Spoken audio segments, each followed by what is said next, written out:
Two. Oh, we skipped that on the recording, huh? And, ooh. You all getting the same message about it being recorded? Yes. Or leave the meeting? Yeah, don't leave the meeting. Stay here. Don't leave the meeting, please, yeah. Okay, well, we got 4 more people. Okay, the other part of the opening ceremony is to remind ourselves of the ideals we are trying to instill in the youth. Please join me in the Scout oath, followed by the Scout law. Scout sign. On my honor, I will do my best to do my duty to God and my country, and to obey the Scout law, to help other people at all times, to keep myself physically strong, mentally awake, and morally straight. In the Scout law, the Scout is trustworthy, loyal, helpful, friendly, courteous, kind, obedient, cheerful, thrifty, brave, clean, and reverent. 2. John, did you miss one? No, I didn't miss one. I know that's a holdover from the boards of review. And sometimes the candidates rise to the bait. So It's the obedient thing that's a problem. it's the obedience. Sometimes I thought it was the forgetful one. Oh, the 13th point of the Scout law? Hungry. Hungry. That's what the boys. 13th was sarcastic. 14th was hungry. 14? Okay. Do I hear 15? Anywhere. 15, 15, 15. Going once, going twice. Okay, we have a few more people that have joined us as we did our opening ceremony. John Sheehan, I will introduce you all to John Sheehan. He is an Eagle Scout from quite a few years ago, back in the 70s, right? And he's looking to see if we can get back into scouting and what position would be the best fit for him as well as for us. Art Kinsinger, been with us for a long time from Belmont 304. John Pleva is our Scout executive. Oh, no, yeah. Did they give you that title? Not yet, huh? I can tell by the grin. Administrator. Not quite yet. That's not a grin, that's a grimace. As far as I can say, as far as I'm concerned, you're our Scout executive. So, and Darren Begley, have you been with us before? No, this is my first one. Well, welcome. Which unit are you from? So I'm a den leader for Pack 3 Somerville. Hey, great. Okay. Glad to have you with us. Sure. Okay. Ken Fung is only joining us by phone, so we can't see his face, but he is lurking in the black background, at least on my screen. No, I just haven't turned on the camera. Ken, you look fabulous like you always do. Okay, which one? We'll both take that as a compliment. Ken. All right. Okay. You all had, well, Steve sent out an agenda, I think. Well, no, you didn't send it out. Angela sent it out. Anybody other than Steve and me have a copy of it? Well, I can show it. I can share it if you just wait a second. Oh, okay. If not, I've got a copy right here. Well, that didn't work. That didn't work. Now the light's up above me, closer to the screen, not further from the screen. So, do we have any announcements? Yeah, they're coming, I hope. Okay. You're treating the computer as a helpful tool. This is great. I tried this before we got here. Worked perfectly then. Worked perfectly, Very helpfully copied and pasted the agenda from the email into the chat. You having trouble, Ron, with sharing the screen? Hang on. I hope.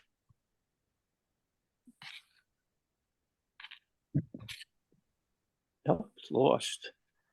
Well, I think the email went out before we heard from Mr. Pleva, so he was first on the agenda anyway, and the revised agenda. Ron, why don't we let John go ahead and yes, good idea. Feeling he's got another meeting to go to in a few minutes. Go and then ahead, we can get to Mr. the Pla- rest of our agenda. Thank you, guys. Great seeing everybody tonight. Happy New Year. First time I've seen you guys since the beginning of the year. Couple of things. First, I'd like to introduce Jason Maffatori. He's with us tonight. He's the new council commissioner. Jason has been the district commissioner for the West Wind District for a little over a year or so. And he's taking over for John Andres, whose term ended at the annual meeting in January. So I look forward to working with Jason on the as part of the key three for the council, and just wanted to give him an opportunity to say hello to everybody, put face to a name, and that sort of thing. Jason, do you have anything you want to share with the group? Sure. Thanks, John. And thanks everyone for having me here tonight. I'm looking forward to working with everyone. Like John said, I've been focused in the West Wind District for the last 10 years. And so I'm looking forward to branching out and seeing how things are done in other districts and you know, being able to assist where I can. So looking forward to working with each of you as we get into the new normal and we get past COVID and get past the bankruptcy and start to rebuild. Thanks. Joining us. Couple of announcements. We have a commissioner college that's scheduled for April 1st. And that is going to be in Burlington at St. Margaret's School, right off of 128. And that information has been sent out. I believe the registration is live now.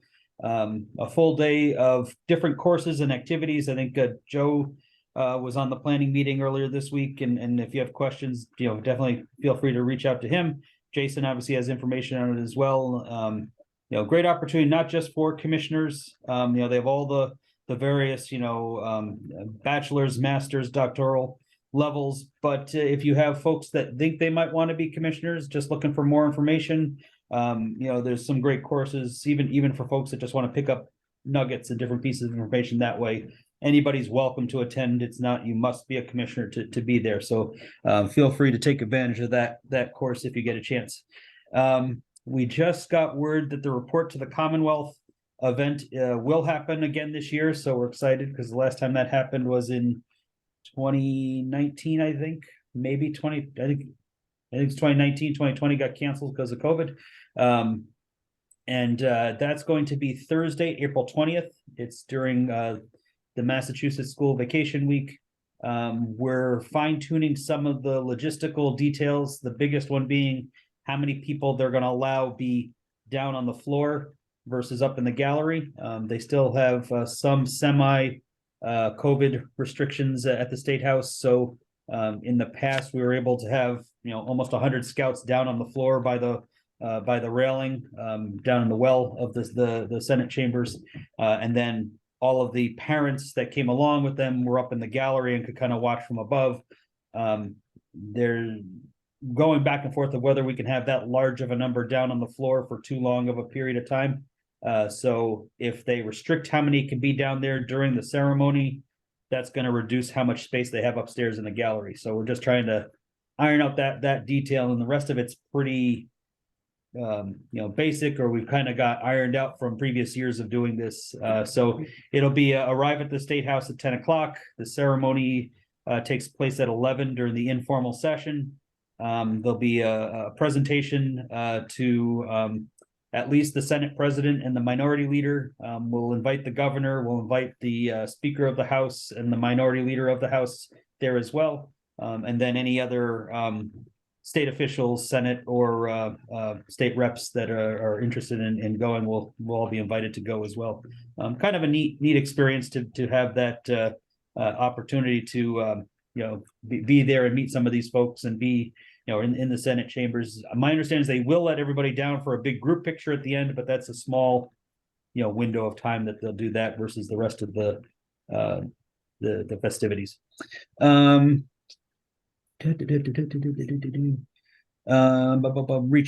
is underway. I don't want to steal too much of Ken's thunder. Ken, how much were you going to report on that, or do you want me to just not say anything about it and let you take it later?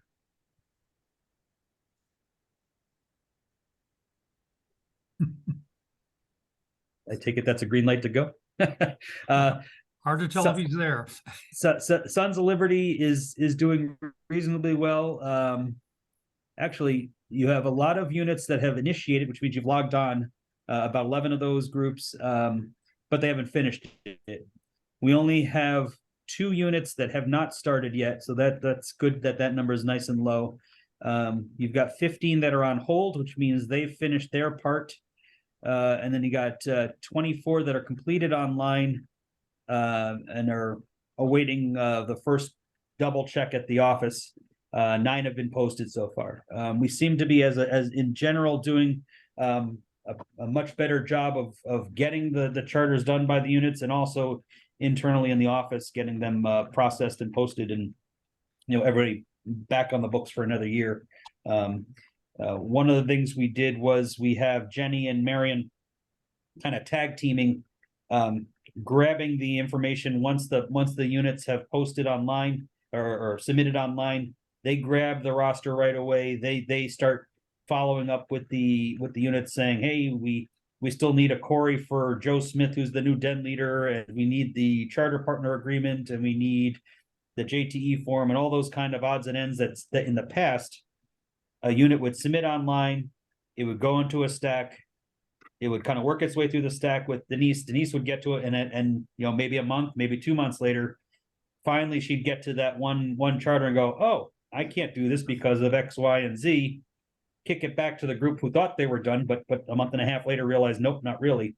We're trying to, chase down those odds and ends before, as it's still making its way through the stack. But the ideal situation is it gets to Denise. She does one last comb through, figures out what the actual amount due is. We issue an invoice electronically, and then the unit pays, and within 24 hours of that payment, it goes back to Denise, and she can post it right away immediately at that point. It's been working really, really well. It took us a little while to kind of figure out the system internally and get the right people to do the right parts. But for the last three weeks, I'd say it's been really strong, and kind of keeping in touch with the units and getting them back on track. So it's really quick. Denise really doesn't spend a lot of time with the charters compared to how it used to be for her, in previous years.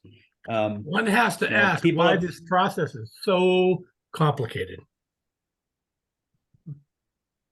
I don't think it's as complicated anymore. I think it's much better now. It should be a click and done. Well, it gets Discussion for complicated another when day, people Jim. don't. Yeah, no, it gets complicated when folks don't turn in the information right away. So now most of the issues with the charters are people that waited to be added on until now instead of when they joined. So I think that's a large part of what slows down the process. If people sign up when they originally joined, by the time they get to the charter, it should be, I'm logging on. Yep. Oh, that person left and click done. Like I said, it should be just like that. And we keep, each year gets a little bit better and better. So I think that is all I had. Anything else? Any questions from the group? Cool. Well, great seeing everybody. Thank you so much. I'll be here for about another 5 minutes or so, and I do got to hop to another meeting after this. Thanks, John. Sure. Thank you, John. Ron, if you want me to, Yeah, start the PowerPoint that I sent you. It has the typo in it, so we'll see if anybody who's here catches it. Jason, nice to meet you. so do you Yeah, want- actually, while we got John here for a moment, Thanks. I'll ask my annual question here. We're all set to go to another council summer camp this coming year, but we're are we starting to think about anything about a 2024 council camp, or is that just not in the cards? Not yet. Watauga, where we had been doing summer camp, is under a 5-year lease. Yep. We're going in year 2 right now, so 24 would still be. Yep. We have the opportunity to, but right now there has not been any rumblings about that. Or store, I guess, is there. Store as well, correct? Yeah, nothing at this point. Nothing credible to share, at least. Okay. John, I mean, I think can we kind of largely dispel the feeling that there might be a return, of summer camp? I mean, we're partnering with Yagoo and Hidden Valley in encouraging units to go to those two spaces. I don't know that there's sentiment to explore starting summer camp again. I don't want Art to keep his hopes up that somehow in the future that's going to come back. I'd say that's fair, at least at this point. I mean, we are still again under agreements with those other councils, which makes it easier to make this decision. And they've been good partners, and we make a decent amount of revenue without all the extra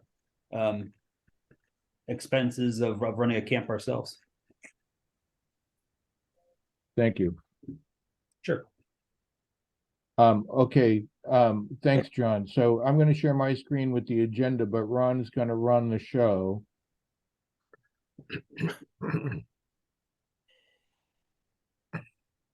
So slide 2 will have the announcements. So if you move, there we go.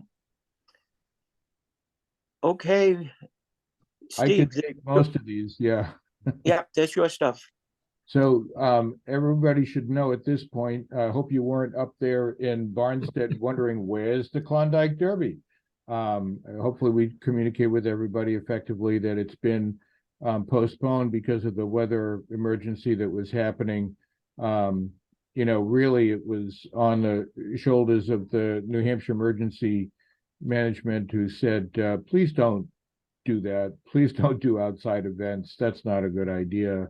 And we recognize the wisdom of that. And Rob Ellis, who was designated as the short-term camp administrator for that event, made the call, and we all agreed with him. And not when I say we, I mean, Robert Logan, Chris Higgins, myself, and our friends in Flintlock and Great Eastern, like, yep, nope, not going to happen.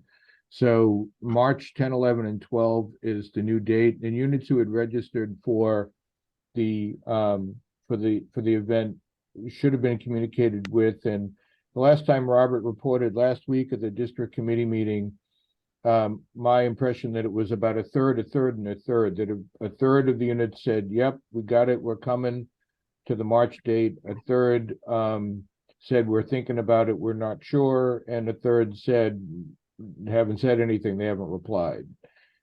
The Pinewood Derby update.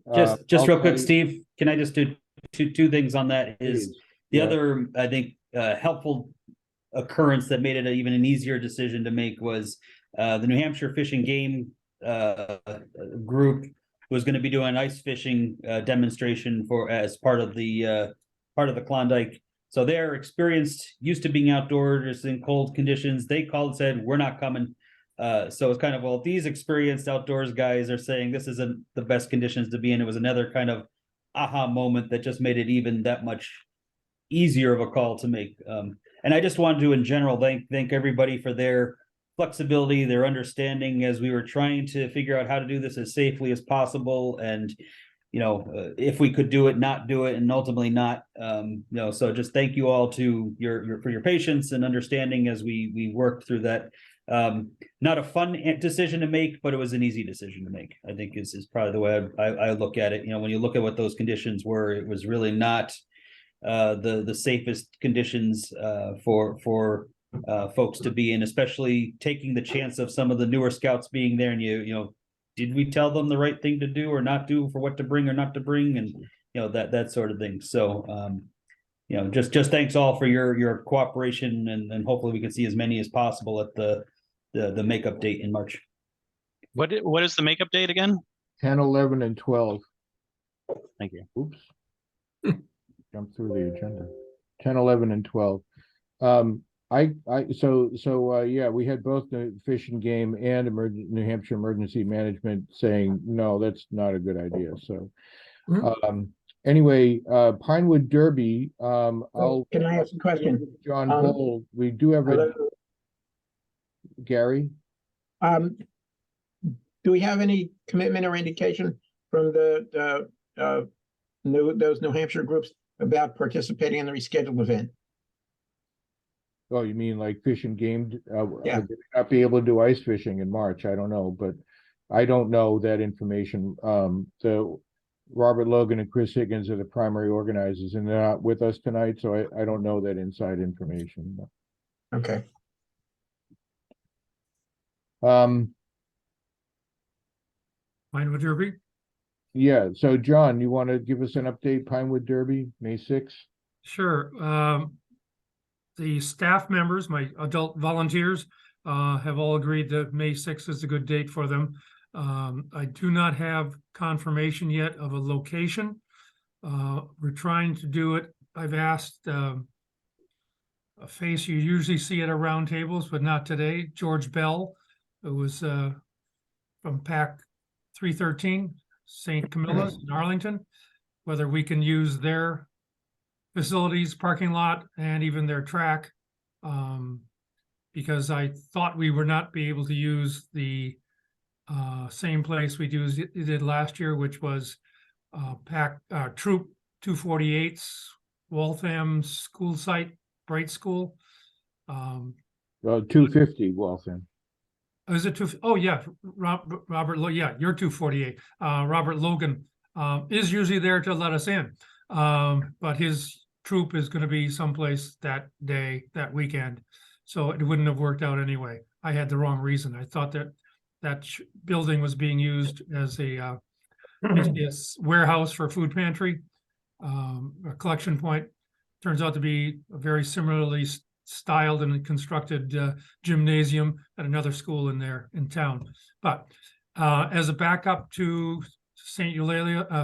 Camilla's, which is home for PAC and Troop 313, I would try to go back to the Watertown Mall that was hosting us before COVID hit. And that they didn't let us, well, we didn't have it in 20 and 2021. So I don't have the patches in hand yet. I'm going to use the rest of the ones that I had made back, or John Pleva got for us back in 2020.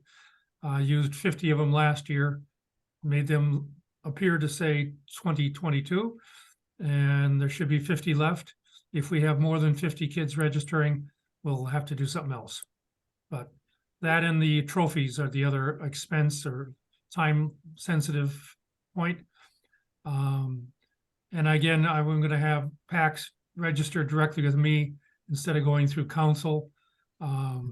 Council seems to, grab the money and hang on to it. I usually get reimbursed for the trophies and patches, but don't have to worry about that if I do it direct to the newer suppliers. And the kids should all know that the rules are the same as last year's and the same as they've been for the previous 5 years that we were running it, the last half of the last decade. So no need to come up with new rules yet. They keep getting creative, though. We have to make new rules to address them sometimes to make sure that we have a level playing field. Everybody starts with the same car pieces and gets to stay within the constraints, and we run the race. This would be, if we can borrow the track from PAC 313, they have a 4-lane track instead of a 3-lane that we're used to using, but they also have the equipment to manage that computer and timer, all that good stuff. So it should be pretty smooth as far as the kids would know. It's just a different location, probably easier parking, and it's more in the center of our district, as the map would show you if we get back to that. So looking forward to another one. That will be my 21st. Wow. Would have been 23, but COVID happens. Hoping we don't get a great, surge for Right. May Let's, will be after the school vacation, so hopefully the kids won't come back with anything. I don't need to catch anything anymore. Let's move on with our agenda here. We're getting past 8 o'clock. We want to get going. So let me just run through some of these other things quickly. I just today got confirmation that April 24 will be the district annual meeting and recognition event. We will serve food, but not a full dinner. Now that we have the confirmation on the date, April 24, we'll send out a notice, probably beginning of next week with the particulars. It is an opportunity for units to recognize their leaders. There's a district award of merit, the Charles Nason Award, which is really about longevity and service over a long period of time. And then for the youth, the Frost Points, we want to acknowledge youth who've achieved, significant outdoor winter camping, I should say, although that might be difficult this year as we've just had one of the warmest winters so far.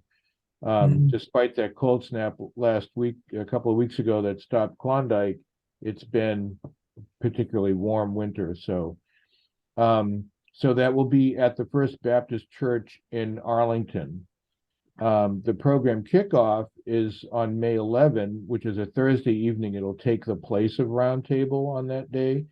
And it will also be at the First Baptist Church in Arlington, where 306 meets. Wood Badge Reunion is happening March 18. I believe that's down at Sayre at New England Base Camp. I might be wrong about that. I'm just relying on my memory. But Jerry Cross sent out an email, and you can check the council calendar for the particulars on that. March 18 I think it's in the late afternoon.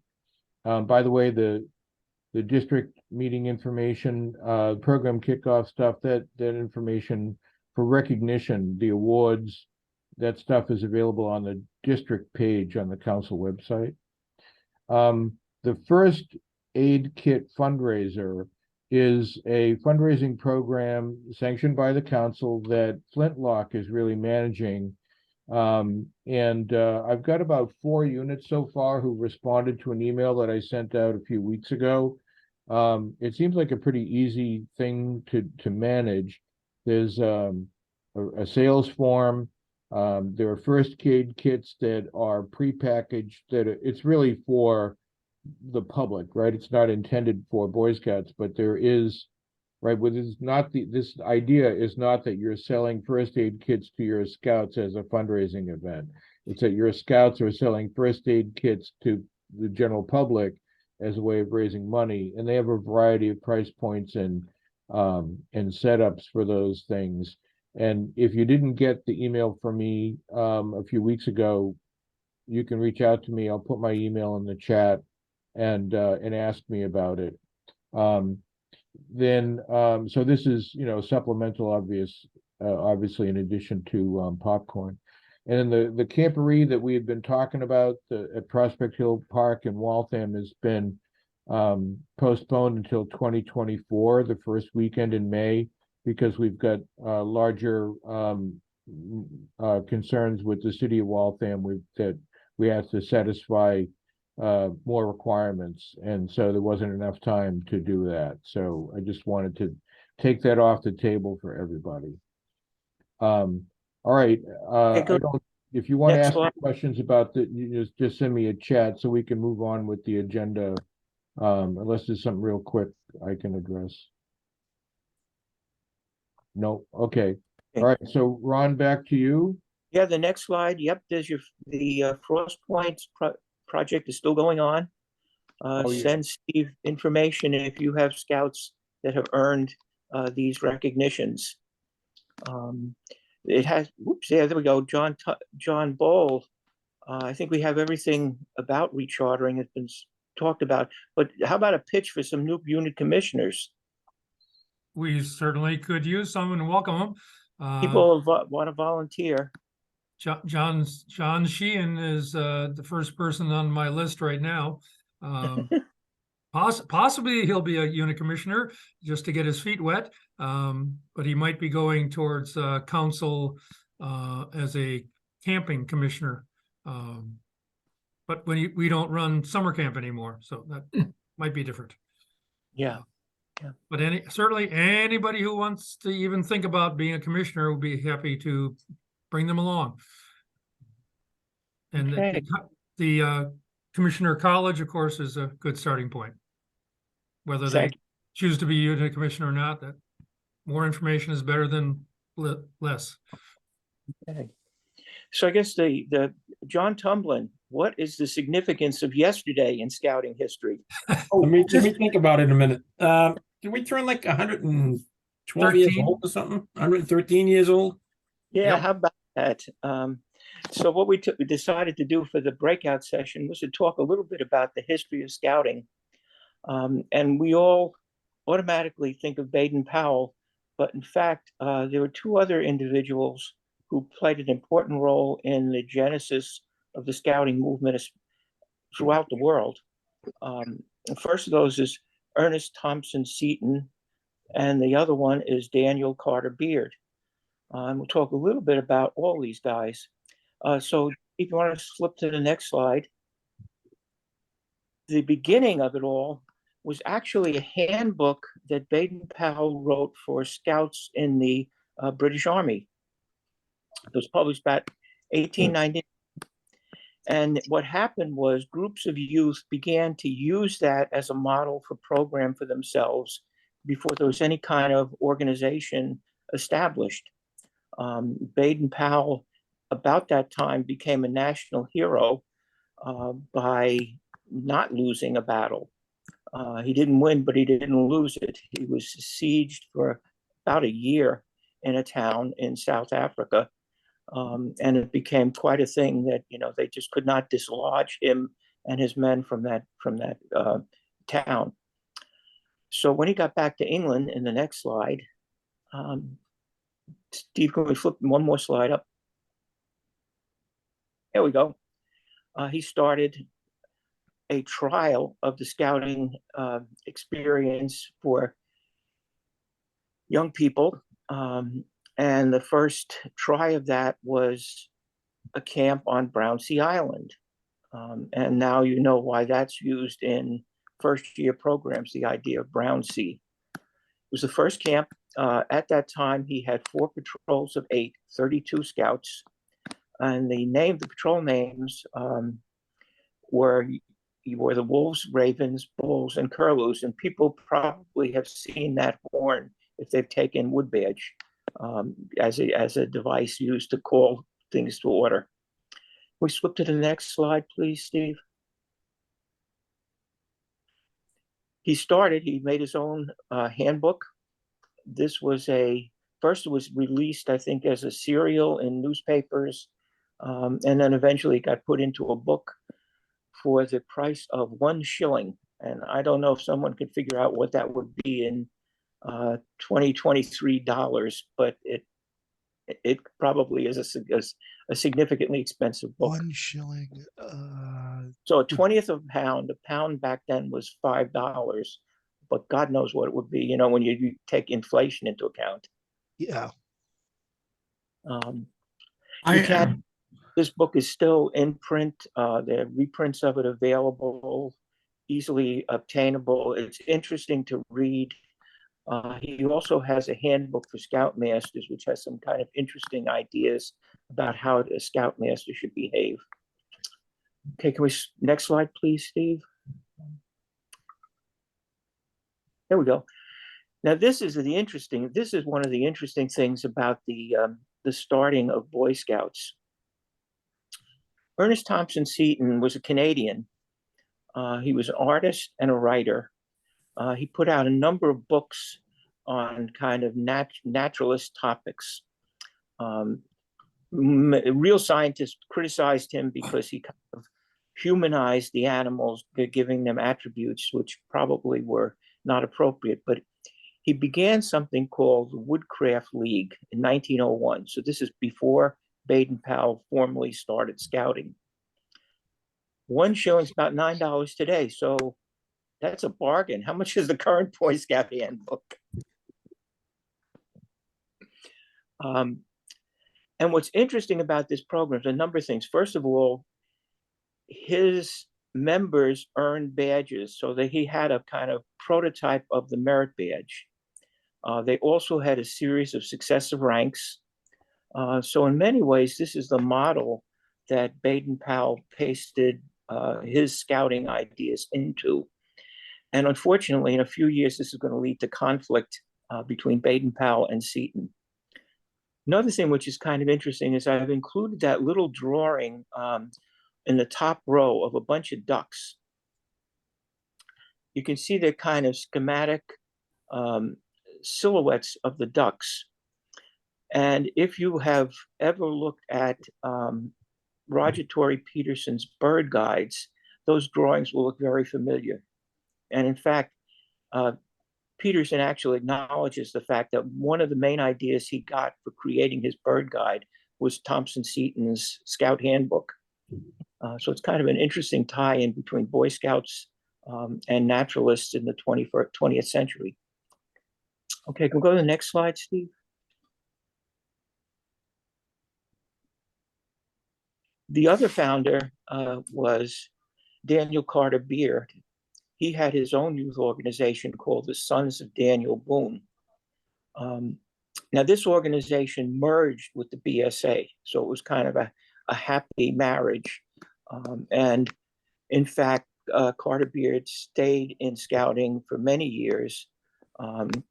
He got the Eagle Award at 64. Somehow he slipped past John Templin with the dates not being correct. 1934. He was the first. You got some kid to sit on his board of review. You didn't sit on his board of review. He got something called the Golden Eagle, and he's the only one who ever received that. I have no idea how they came up with that one. You can find books of his still in print. They have a lot of interesting things. That Field and Forest Handy book is kind of cool. He has another one about building outdoor shelters. So it's interesting. His role, he was the first national commissioner of the BSA. I didn't put that in the slide. I found that out later. And Ron, I think the Golden Eagle was just an eagle medal with a gold as opposed to silver ribbon. And Nisa says that is why the Distinguished Eagle Scout is a gold eagle hanging from a neck ribbon. Thank you. That's great. Thank you, Joe. Well, I'm here. Yeah, audience participation is excellent. Anybody who has comments, great.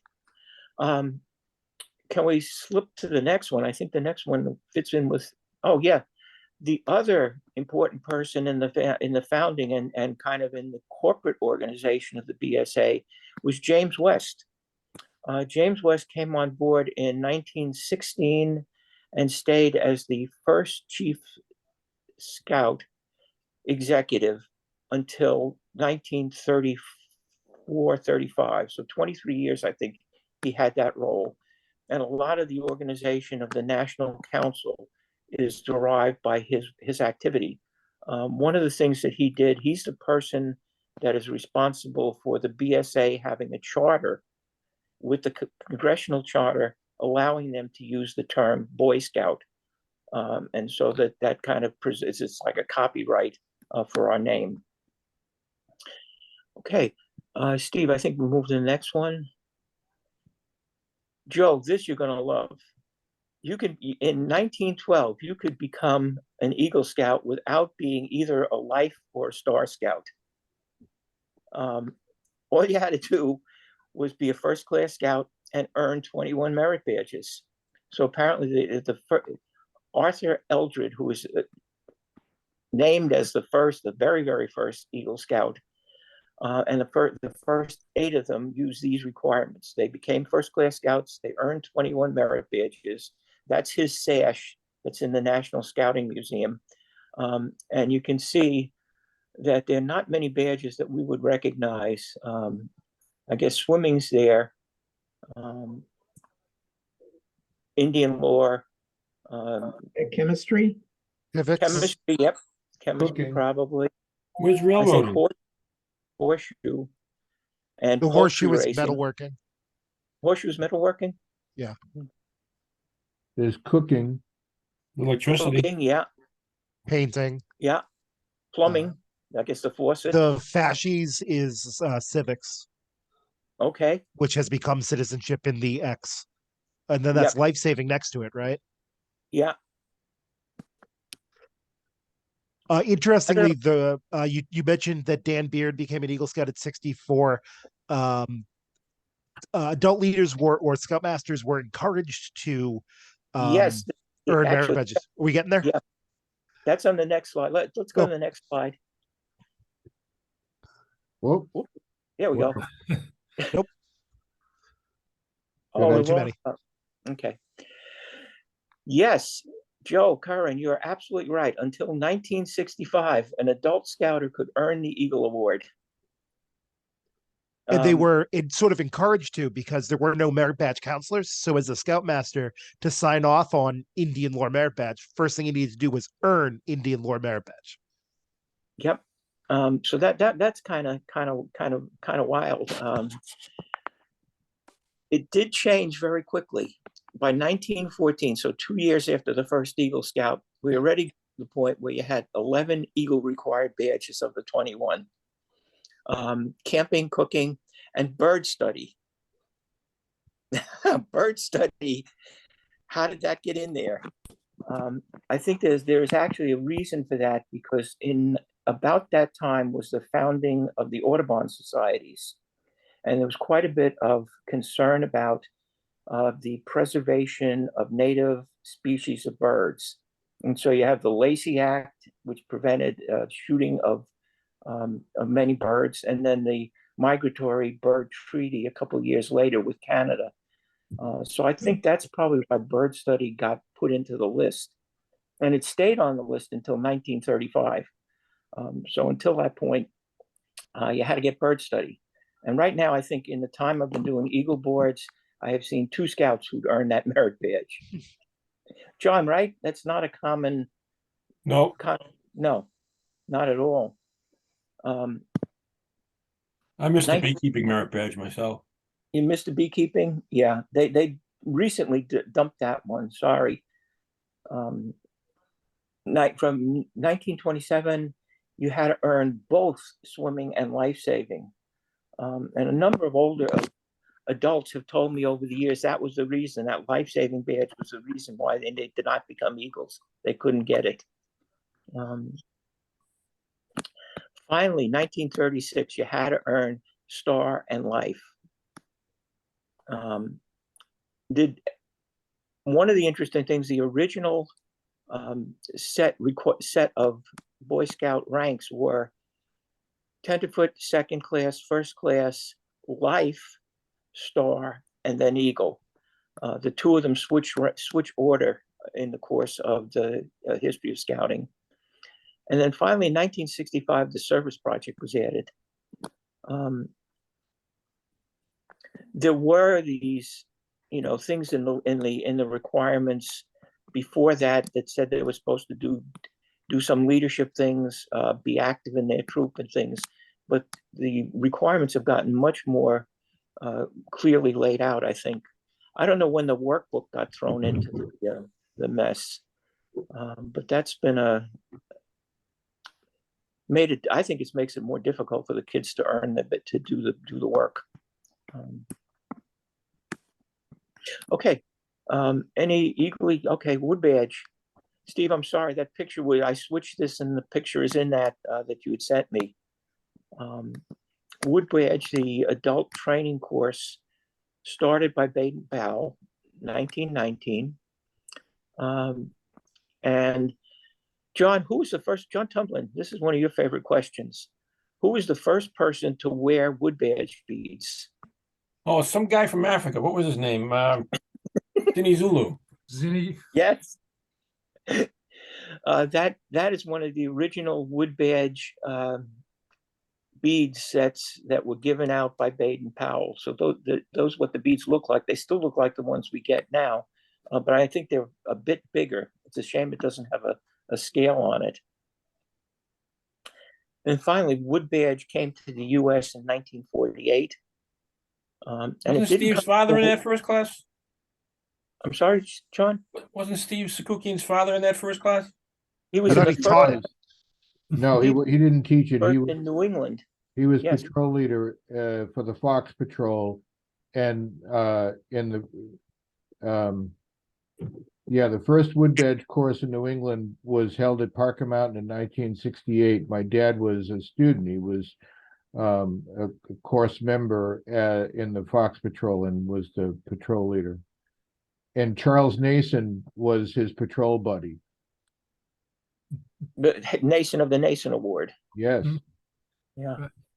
Ron, you notice Yep. that the picture at the bottom right says that the rover leaders were the first American wood badge in May of 1936, not 48, as you have printed at the top of the slide. Yes, that's one of the crazy things. The U.S. wood badge, not the British wood badge, was 1948. The one, the predecessor of the things we all took. This so was those American rovers went and took the British course? Yeah. the British course was brought to them. Yes. Okay. Oh, the Yeah. British course. Okay. Yeah. So no beavers in that one. They were wolves and curlews. All right. No lions and tigers and bears. Absolutely.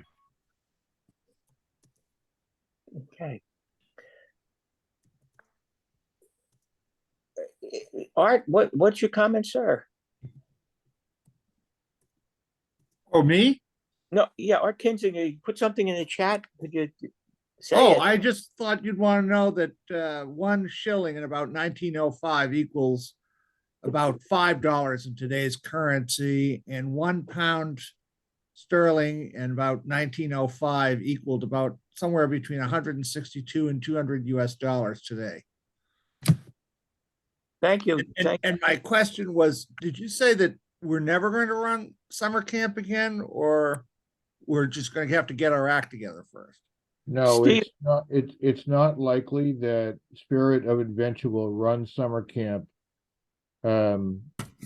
again. And there's been a lot of discussion about this, but the economics of it were not working for us.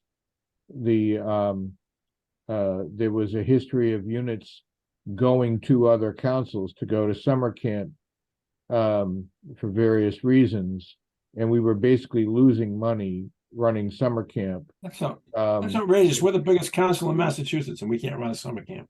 Well, there was a legacy issue, right? And we shouldn't disparage ourselves over this, because it just makes us all look like really stupid. The fact is that our own units chose to go elsewhere Yeah. a long Thanks, Sharon. time ago. And we weren't gonna get them back, and we're not gonna get them back now. If we just decide 2 years from now that we're ready to run summer camp, those customers aren't coming back. That's just a reality, right? So They we're gonna have their history going to Yagoo or Hidden Valley or to Anoxit or wherever else they choose to go, and that's a big choice to change that tradition once a troop gets established doing that at a summer camp. And we've had those discussions at the executive board, like, well, what would it take financially to really knock it out of the park? And the answer is you can't do it. You just can't. It's not a question of money. It's a question of getting the customers back, and they're not. So well, so if it's ever going to happen again, it's going to have to be a thorough change in marketing and training and everything else. the only reason why this council would offer, and this is my personal opinion, based on experience, the only reason would be if there was a demand because of growth in membership. Because there's capacity. Scouting registration has been a downward decline since the 70s. And so there's more capacity than is needed. Among all the councils in New England, there's more capacity for running summer camp than there are scouts to fill the slots. So there's no point in trying to compete when the market is shrinking. So until the market grows again, there's no reason to try. And I don't want to sound down, but I just don't want people to think that, oh, it's just temporary. It's not. It sounds like a global problem for the appeal of scouting to people. Yeah, that's a different conversation. I mean, for the history of scouting, I haven't seen anybody here's the thing. It's like, because BSA has had its head down for so many years fighting different battles that it hasn't invested in the work that it needs to do to figure out how to market itself with today's youth. When I was a scout in the 70s here in Waltham, Mass, there were 7 troops in this city, a city of 60,000 people, and now there's 2 that have, maybe a dozen scouts each. Why is it that, what was somebody said, somewhere around 6 million enrolled in the 70s, the high watermark for scouting, and it's been a straight downward trajectory. When you look at the curve, it's not a curve, it's a downward slope directly from the 70s to the present day. What did you people do in the 70s that ruined everything? Yeah, I'll tell you, right? And so, but we've dealt with issues like going to the Supreme Court not once but twice for the right to discriminate against classes of people. We've had to recover from a terrible molestation scandal twice, right? First, we recovered from it, instituted youth protection training, and now we have to recover from paying for that crime. And between the Supreme Court battles and the bankruptcy and molestation scandals, the organization hasn't had the bandwidth or the inclination. I don't know what they talk about at the National Council, but in my opinion, it seems like nobody's doing the research needed to figure out what is it about Scouts that appeals to today's youth and how do we market to them. Granted, it's a niche at this point, but we ought to be able to exploit it better than we're doing now. And none of us at the local level have the resources to do that. So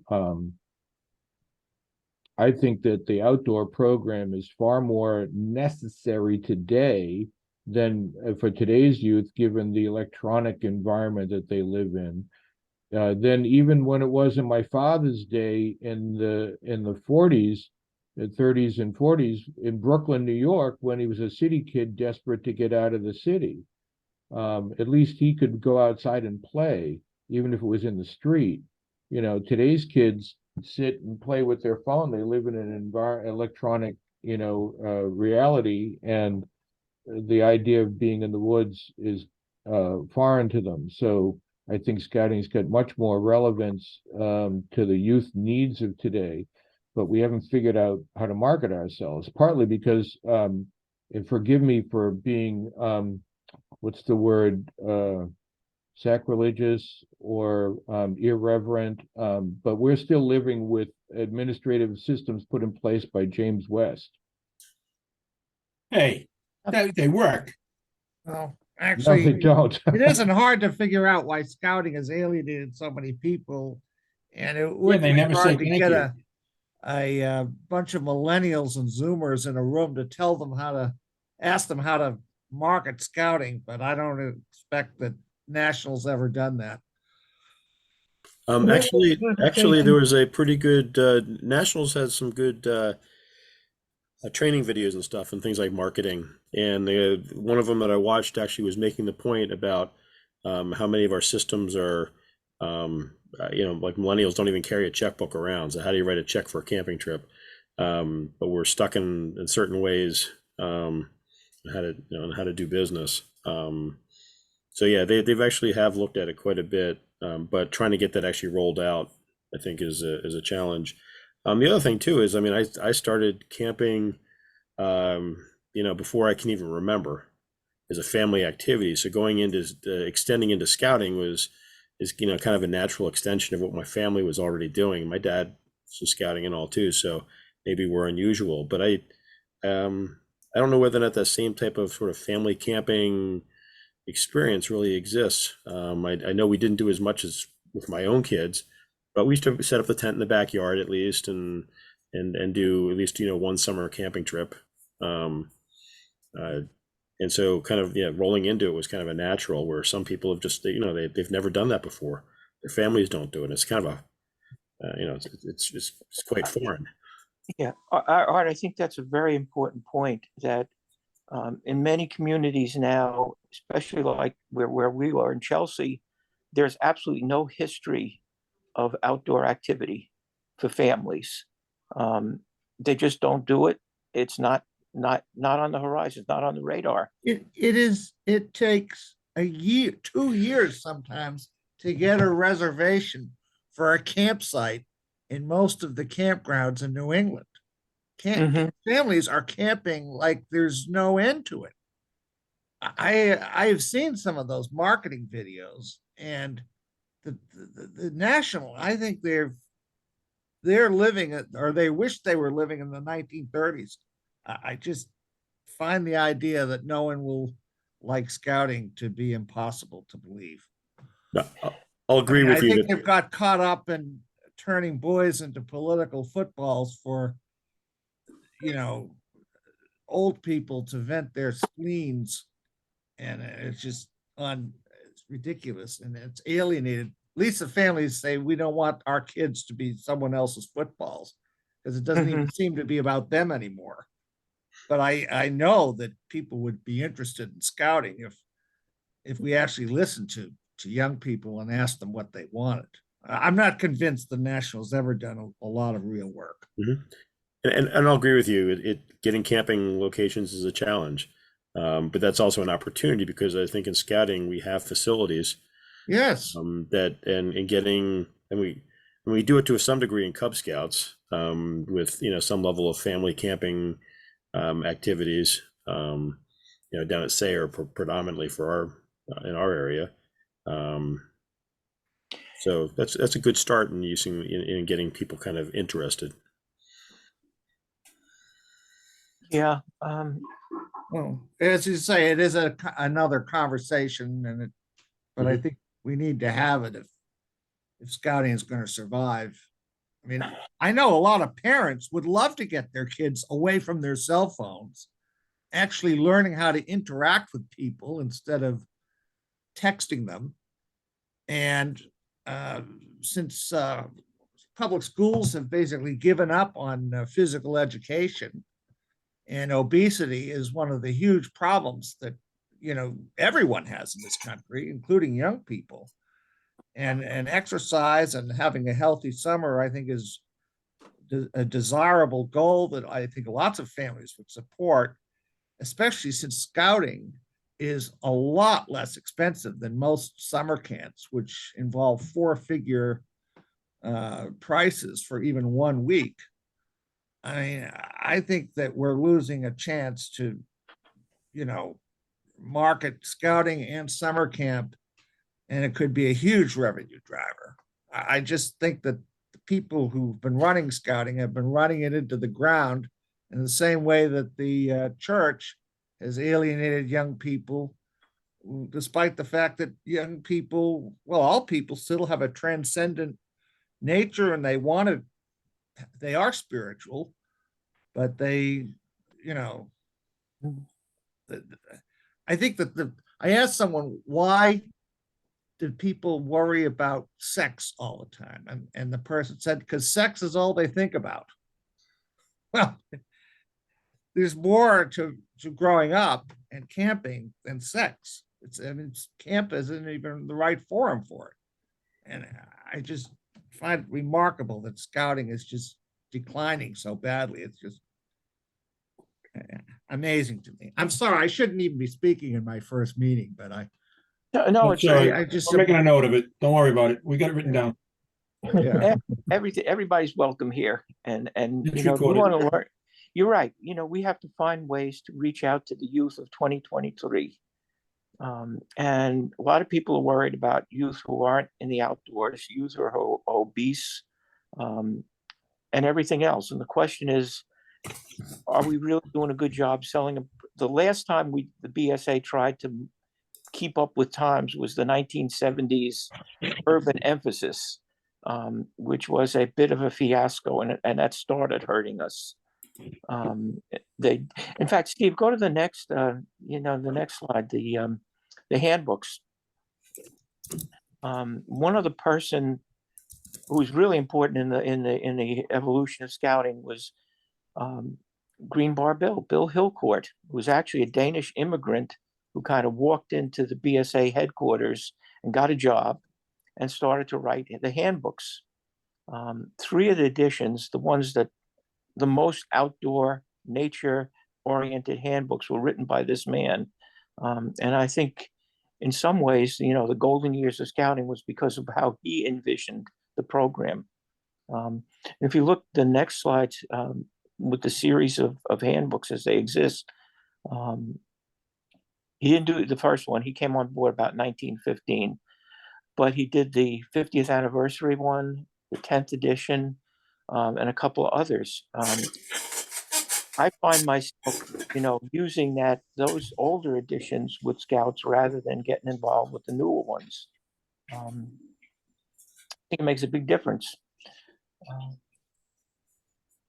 Anybody have a favorite handbook that they use, or they just take the one that's current? Well, my favorite one was the one from when I joined, but that's just because I'm a sentimental old clod. Okay. No, I like that one too. That had stalking and tracking and stuff in it and signaling. Yeah, I often joke with the scouts about that stalking requirement, and they look at me funny. It's like, no, not picking out your favorite celebrity and following them around. Yeah. But that was that particular edition, if it's the one I'm thinking of, was a Bill Hillcourt production. Is it what? Yeah, that was the 60s one. Yes. Yeah. So this is what I transitioned into after I started scouting. Yeah. What a step downhill this was. Yeah, well, that's what Art, they changed the whole so I was working on I got my Eagle when I was 17 because my dad came to me and told me and my buddy Ralph that if we didn't finish our Eagle requirements by a certain date, we were going to have to go back and start from tenderfoot through this whole new system. And it was that handbook with all the belt loops, achievement loops, everything. Little metal things. Yeah. And we said, no way. We kicked butt. Yeah. We got Those belt loops lasted long, didn't they? Yeah. Everything. They just completely. They're still there. Just look at the landfills. Go look in the scout rooms. They're in the back. They're in the closet in the scout rooms in the bottoms of boxes and the bottoms of file cabinets. You'll find them. They're there. Yep. Yep. I think belt loops are still in a Cub program. In a program, yes, they are, Gary. Yes. Yeah. Or they came back. I'm not quite sure if they left and came back. Art, you're going to dig up some belt loops for us? I'm going to try. No, we don't need to see them. We know what they look like.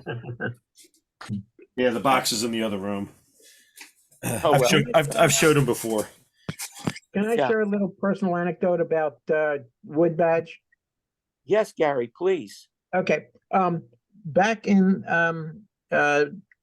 Troop 302, this has got to be at least 15 years ago.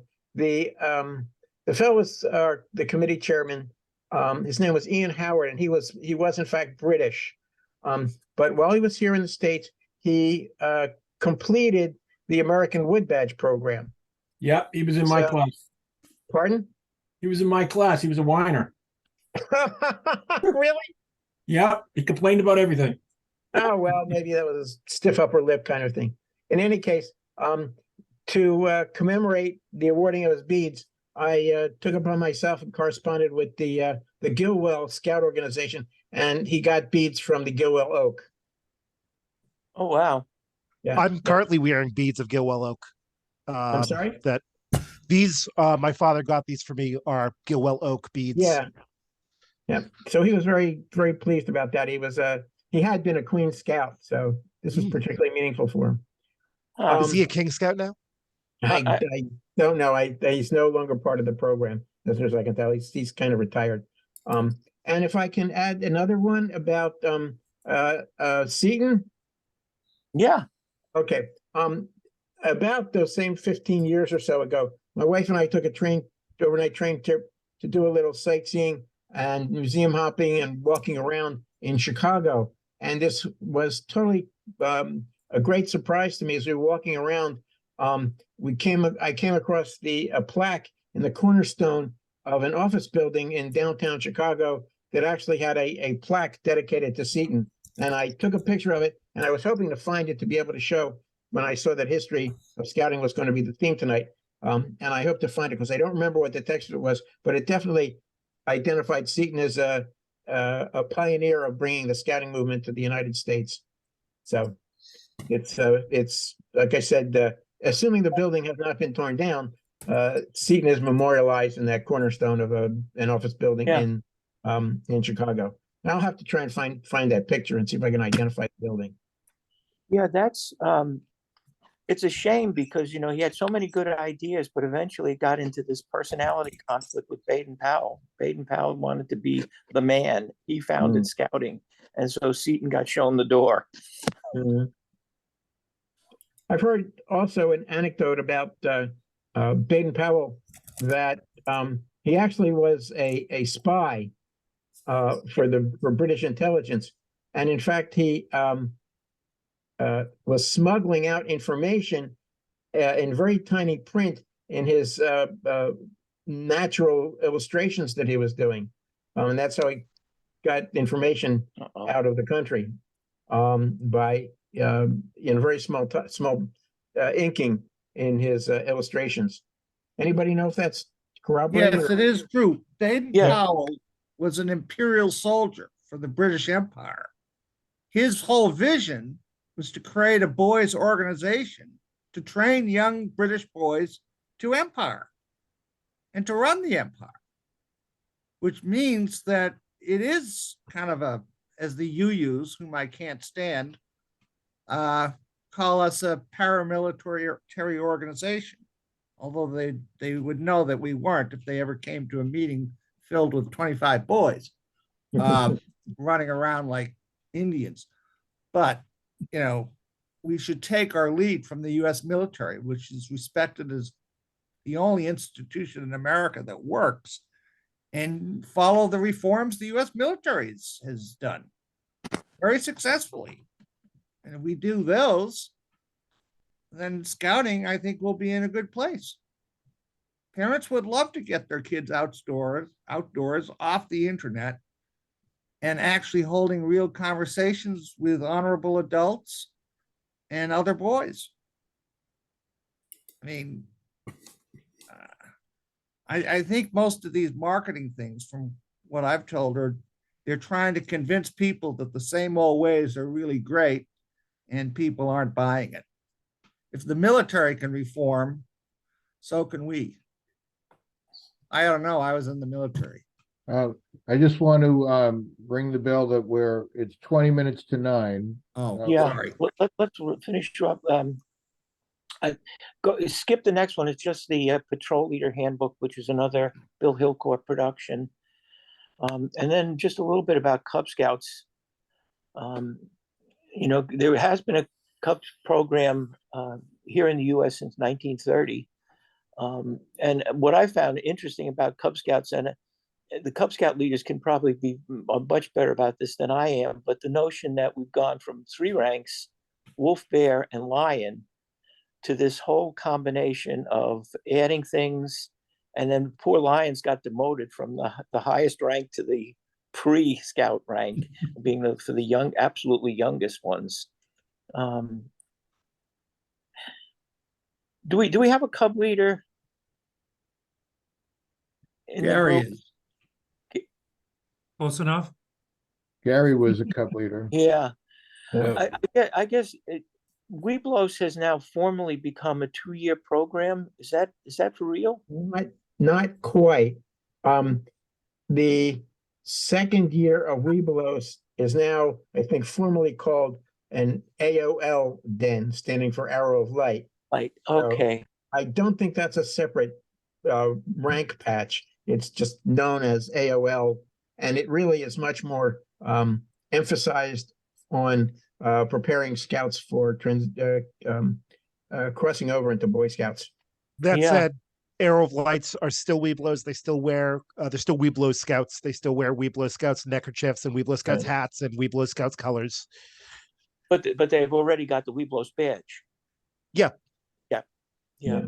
And it's interesting because the Arrow of Light requirements basically almost completely repeat the joining requirements to earn the first scout rank, that is Yep. scout, which is kind of a redundancy, which I don't think kids like. I I don't know. sometimes They still take a time to go through the joining requirements as in Scouts BSA, even though Right. they just went over it twice in the last 18 months. Exactly. That's yeah, right. Well, we want to make sure they know what they're doing. Well, yeah. I kind of thought it was, it was the notion that, they do the joining requirements, and that's it's interesting because there too, way back when you became a tenderfoot scout, that was your first experience. You didn't go through joining requirements. You earned the tenderfoot badge. But anyway, that's when Baden Powell was the scoutmaster. Can I throw in one more thing? That last Yes, line please. caught me. Webelos currently is identified as being attributed to the phrase "we'll be loyal scouts" with all those consonants and most of the vowels in that order. When I was a kid, way back after Baden Powell, but the W in Webelo came from wolf, the B came from bear, the L came from lion, and an S was we're all moving in the direction of becoming scouts. Very That's nice. not the same as we'll be loyal scouts. I don't know which one's better if you can really compare. They paid somebody a lot of money to think of that. I'm sure they did because they dropped lion. I don't know what year. Added T. Now you can't put T in front of the word Webelo. And now with a lion shifted to that end, you can't make a word out of LTWW. Well, at least in Boy Scouting, more or less the order of ranks hasn't changed since 1910. Right. And No, actually, Cub Scouting, they've got changed. rid of the Cub Scout promise, not the Scout oath, and the Scout Law of the pack. Law of the pack, right? Which was 4 very simple things that the kids could use to help them position themselves or recognize their relationship to other people and what is expected of them. Scout law, Scout oath, nice stuff. I'm surprised they can memorize that fast, but that young. But yeah, I think the old pieces, Cub Scout promise and the law of the pack, were much more supportive of the goals of scouting. Where That's does all I'm gonna say. Bobcat fit in? I could say more, but I'm not going to say more. Yeah, it's a good point, John. It's a good point. The one benefit of starting a kid in first grade learning the Scout Oath is that by the time they get to Eagle, they'll get the 12 points correct for John Tumblin. I hope so. And not 13, right? Or 11. Well, we do have kids that come through there that stumble. I mean, it's the Eagle Board of Review. They're scared to crap, and they don't know what they're doing. So, little levity in Well, the yeah, beginning. John, because it's your 10,000th Eagle Border Review and it's their first. Of course, they don't know what they're doing. I know how to get the kids to talk. Joe, I think you should take over as advancement chairman, Joe. Congratulations, you got it. There it is. Okay, bye, everybody. Not that fast. We better get back on our agenda. Ron, is there another slide? I think this is a good point we can break off. Yeah. Oh, here's the Ooh. fun part. There was a quiz at the end. We don't have to do that. Well, we got time. We've got 15 minutes or 10 minutes. You got 10 minutes or 5 anyway. Wait a minute. We had an advancement report for the last 5 minutes. Does Mr. Tumblin have an advancement report? I have 2 kids in the queue. We had 3 Eagles last month, one of them being female, and that's about it. What were the other 2? They were males. Okay. Yep. It might have been Joe's. I don't know, but and I've got 2 in the queue that I'm going to try and get done this month.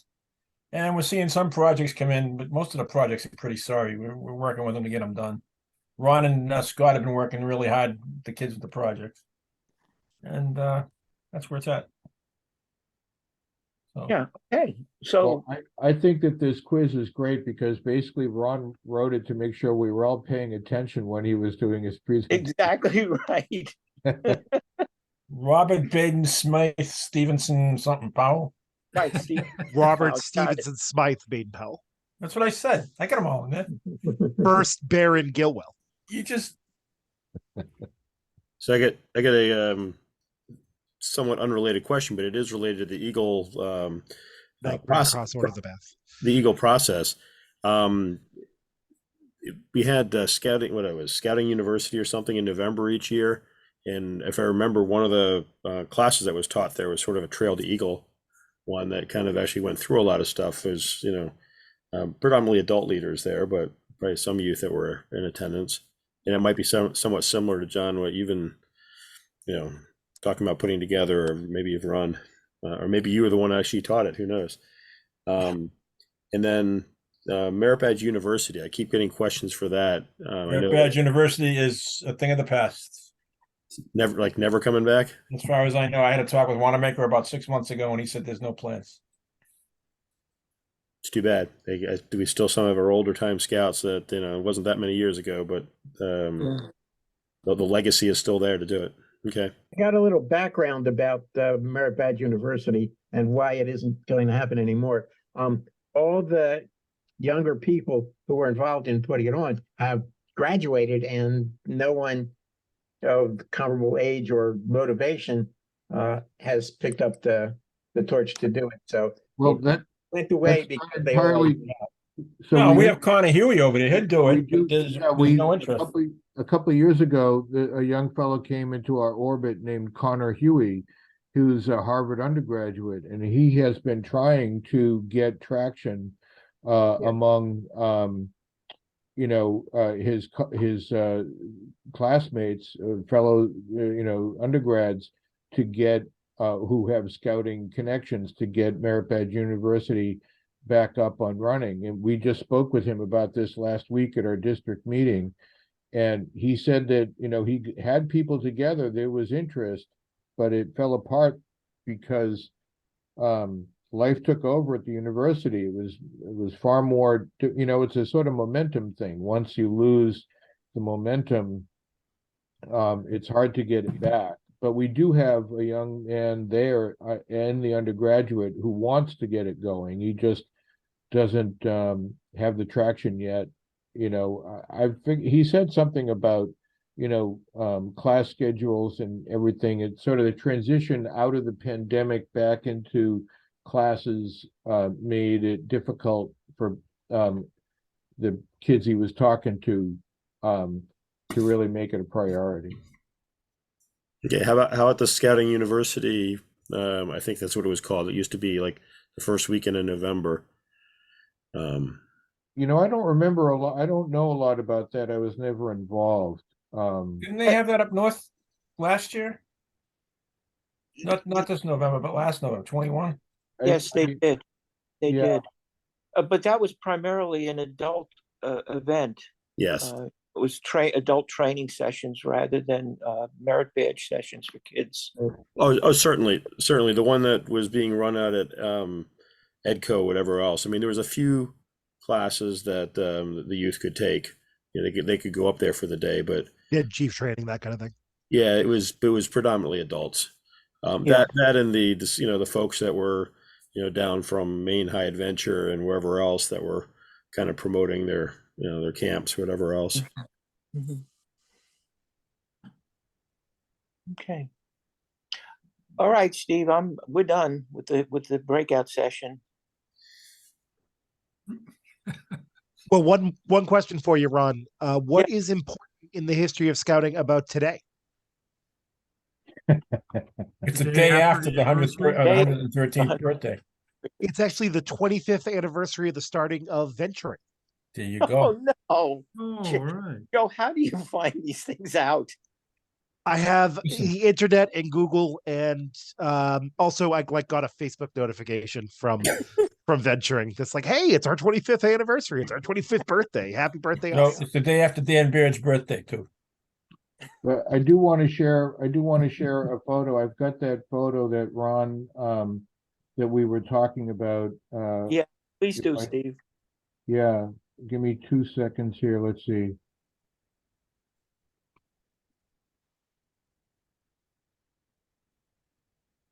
Okay, so share my screen. There you go. First wood badge course in New England. Wood badge 240-1. This was Minuteman Council. June 15 to 23, 1960. This is my father's writing. He wrote all over the photograph. I don't know why. Paul McCaffrey, I believe, was the scoutmaster. I remember Paul McCaffrey's name used to get thrown around in the household here all the time. I don't know what his role was. District chair, council You know, president, I don't know. Stephen, in 72, I went to JLTC. He was the scoutmaster for JLTC. Yeah, he was big in training but I don't remember what his when we had rallies and camporees and stuff, he was like always the man. So I just don't know what his title was. I don't know if he was, council president or council commissioner or what his job. I think he ran camp a couple of years too. And It there's was at Parker Mountain. the other picture. So I don't know how this is going to work out. Steve, I got to get a copy of this picture. Nolan Jones there is one of my dad's buddies when he was helped lead a scout troop in Cambridge with my dad. Wow. That's a name that gets thrown around in my household. Oh, I'll be happy to share that with you. I got another picture here that's combined. This was so the top one is let's see. Here we go. So the top one, whoa, okay, it's not going to work that way. So the bottom one is the Fox Patrol. I don't have pictures of the other patrols because my dad was only in the Fox Patrol, so that was his patrol. So that's him in the center and the bottom picture there. I'll scroll in a little bit. I don't remember who Tom Splain was. The name was somewhat familiar. CHD Coder. I don't recall him. Fred Perry. That's That's Chuck Coda. He was there. The Codas, they're big. I think it's CODA, not CODER. Oh, okay. But Al British Williamson pronunciation, here in the front Boston. row. Al Williamson was the scoutmaster at 248, and at the time, and my dad was scoutmaster at 222 Watertown, and Charles Nason was, of course, scoutmaster at 302. I just always think that it's sort of magical that these three guys were in a patrol together. So anyway, I'll be happy to share these. Who did you say was the what was the person, Art, that you Nolan Jones. Oh, Nolan Jones. Okay. That's wild. Was he a Yeah. Belmont Scouter? He was in Cambridge. Okay. Let me just add that to this day, I believe, in the meeting hall at Trinity Baptist Church, where Troop 302 is, Charlie Nason's campaign hat is in a nice display case. That's great. Yeah. If you go to there was a deer skin, and I have pictures of it, but it's terrible. They're terrible photos. If it used to be in Hayden Lodge, down at Camp Sayre, a deer skin that had all the names of that course. It had the course faculty, and it had the names of all the course members and organized by their patrols, and it had drawings with the tokens. You know how each patrol has to create a token drawing. They were all there on that deer skin, and it was in Hayden Lodge for many, many years, but they took it and brought it up to Stora, and it's in one of the renovated lodges up at Stora now. I think Hopefully they the Parker Mountain Lodge. I think that's the one they put it in, yeah. And I sent Rob these photos too. And he's having them reprinted and framed and put up there. That's great. That's nice. Yeah. Okay. That was when the course was 1 week long. All one week, no options for a weekend or anything. And it was a much different course than they do today than they've done for many years. It was basically like Scoutmaster fundamentals, you know. They still have the 5-day course. You just have to sign up for it. Yeah, nobody runs them, but everybody runs the 2 weekend thing now. Anyway, that's always fun history for me. Yeah. So we're I at think 8:59. I think the at Philmont they'll run a week-long wood badge rather than 2 weekends. I got an email. They're doing a wood badge at the summit. I think this fall. That's a week long. So I think they do it at all of the high adventure bases. The high adventure bases. Oh, Ken, did I send that picture to you? I only sent it to you. I meant to send it to everybody, Art in particular. Sorry, we're at 9 o'clock now. I think we've covered the agenda. Just one thing that I didn't see on the agenda.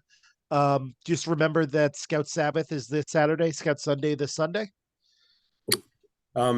Actually, in some units, some church it was already this past weekend, but we're doing it this coming weekend with the United. Yeah, Methodist. I went to church in uniform on Sunday too, but evidently Sons of Liberty wants us to do it this weekend. Not Sons of Liberty, Spirit of Adventure wants us to do it this Sunday. I think it depends on the denomination to some degree. UMC has always been a week later than everybody else. Really? I assume it's thought it was like Sunday Greek closest to Easter. the 8th. What was that, John? I always thought it was Sunday closest to the 8th. So maybe it is one of those things that kind of bounces back and forth a little bit. But I know when I've seen stuff in the past about Scout Sunday, the UMC has their own, which is always the Sunday after the 8th. So maybe I'll also point out that there's a Scout Sabbath occurring on the 17th at let's see, where is it? Temple Emmanuel in Haverhill. The Shabbat, right? Scout Shabbat. Yep. Yeah. It's both in person over and virtual. Oh. Got a question, Ron? Yes. You gave us the 2 pages of the quiz. Yes. Can you send that to us? Sure.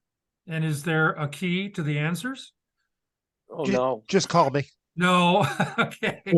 Must do research, huh? And then, you can return them by mail. Okay. I had some questions about the national headquarters locations. Yes. When I joined as a Cub Scout those years ago, national headquarters was in New Brunswick, New Jersey, but I don't know if that was first or second or whatever. The first one was in New York Was in City, Manhattan. Yeah. Broadway. And the second one was in New Brunswick, a Mm-hmm. wonderful wooded site. Yes. Which is now owned by a bank. Isn't everything? Yeah, all the buildings are owned by banks. That's how buildings work. It was really neat. They had a little scouting museum. It was spectacular. Yes. Now it's in Irving, Texas. With the National Scouting Museum. No, they moved the museum to Philmont, right? They got it out of Texas. Oh, did they? Yeah. I actually think they stopped paying rent on headquarters. They downsized headquarters too. Good. 500. Good night, everybody. Good night, John. Good night, John. Good night, John. Do we have a closing ceremony, Mr. Bowl? I do not have a closing ceremony. Just I thank you all for all the work you do for scouting and for our youth. They are our charges. They are our responsibility. We're trying to make good citizens out of them, doing our best. We're only human. But thank you all for everything you do. Okay, that's fine. Real quick before we go, I think I stepped off while Mr. Pleva was talking about this. Do we know what the point of the Wood Badge reunion is? I think they're looking for bodies. No, I don't know. It's just a get together. Okay. But it's not, I- it's at Hayden Lodge, right? So it's not going to be like a shirt and tie thing. It's going to be a, Oh, you gotta be in uniform with your beads. Absolutely. Yeah. makes sense. And your mauve neckerchief, not the pink one. All I've got is the burnt taupe one. So, Yes. all right. Thanks, guys. See you later. Bye-bye. Yeah, it's at Camp Sayre. Okay. Hayden Lodge, yeah. 5 to 8. Good night, fellas. Good night, Steve. All right.